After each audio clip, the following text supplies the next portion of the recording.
मैं देह नहीं हूँ। अष्टावक्र का सीधा आत्मबोध।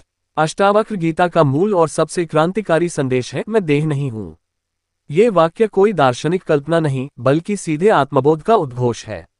अष्टावक्र किसी साधना पद्धति, कर्मकांड या क्रमिक अभ्यास की बात नहीं करते, वे सत्य को जैसा है वैसा ही सामने रख देते हैं। उनके अनुसार बंधन अज्ञान से नहीं, भ्रम से है, और मुक्ति किसी प्रयास से नहीं, बोध से है।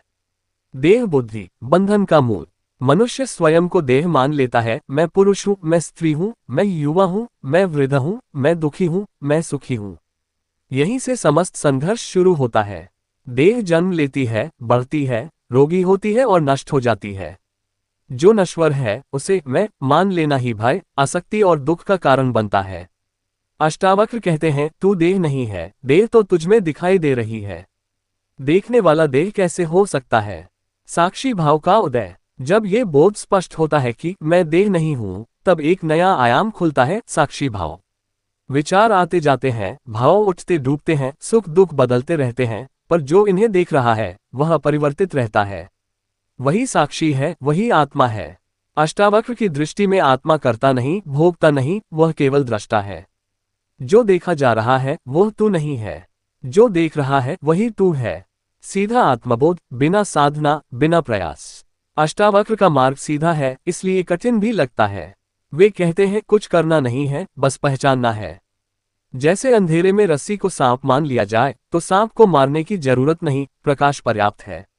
वैसे ही अज्ञान को हटाने के लिए अभ्यास नहीं, स्पष्ट देखना चाहिए। मैं देह नहीं हूं, ये वाक्य तब तक केवल विचार है जब तक यह अनुभूति न बन जाए। अनुभूति होते ही बंधन अपने आप गिर जाता है।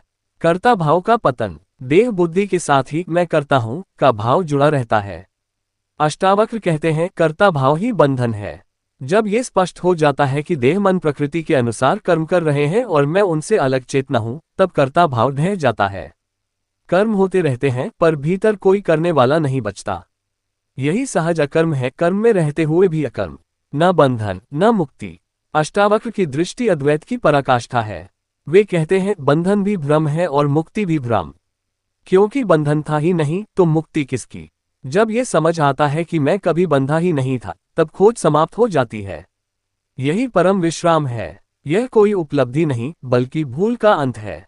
जीवन में इसका प्रभाव, मैं देह नहीं हूं का बोध जीवन से पलायन नहीं सिखाता, बल्कि जीवन को हल्का कर देता है। भय कम हो जाता है, क्योंकि मरने वाली देह है, मैं नहीं। आसक्ति ढीली पड़ जाती है, क्योंकि जो बदल रहा है वह मैं नहीं। अहंकार गिरता है, क्योंकि कर्ता भाव नहीं बचता। करुणा सहज हो जाती है, क्योंकि सब में वही चेतना दिखने लगती है। मौन का महत्व। अष्टावक्र के यहाँ ज्ञान शोर नहीं करता, सत्य मौन में प्रकट होता है। जब विचार शांत होते हैं तब ये बोध उभरता है कि मैं पहले से ही वही हूं जिसे खोज रहा था। इसलिए वे शास्त्रों से ज्यादा स्वनिरीक्षण पर बल देते हैं। निष्कर्ष, मैं देह नहीं हूं कोई नारा नहीं, बल्कि जागरण का द्वार है। ये वाक्य मन को नहीं, अहंकार को झकझोरता है। अष्टावक्र का संदेश यही है, तुम जो हो वही पर्याप्त है। बनने को कुछ नहीं, पाने को कुछ नहीं। बस ये भ्रम छोड़ दो कि तुम देह हो। जब ये भ्रम टूटता है तब जो शेष बचता है वही शुद्ध